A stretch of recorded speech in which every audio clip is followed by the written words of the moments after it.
It-tieni edizzjoni tal-Malta Special, 12 paġna li għatu ħarsa lejn ix-xenarju tal-avjazzjoni f'pajjiżna mis-settur tal-manutenzjoni għall-iskejjel ta' taħriġ għall-bdoti.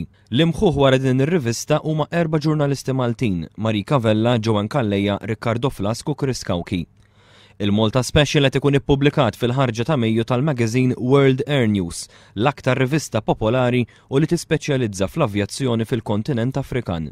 Tkellimna ma' Riccardo Flask dwar l-artikla ta' interess li hemm imħejja għal din l-edizzjoni. L-edizzjoni tal-magażin ta' din is-sena ħadd tratta diversi artikli fosthom fuq l-Aero Maritime li hija kumpanija li tagħmel manutenzjoni fuq magni tal-ajruplani kif ukoll fuq il-Medavja fuq l-operazzjonijiet li għamlet biex iġġib in-nies waqt li kien hemm il-konflitti fil-Libja, kif ukoll kumpanija oħra li tipproduċi ajruplani li kapaċi jtiru b'mod remot, jiġifieri dawn m'għandhomx bżonn pilota li huma l-Hawk Aerospace.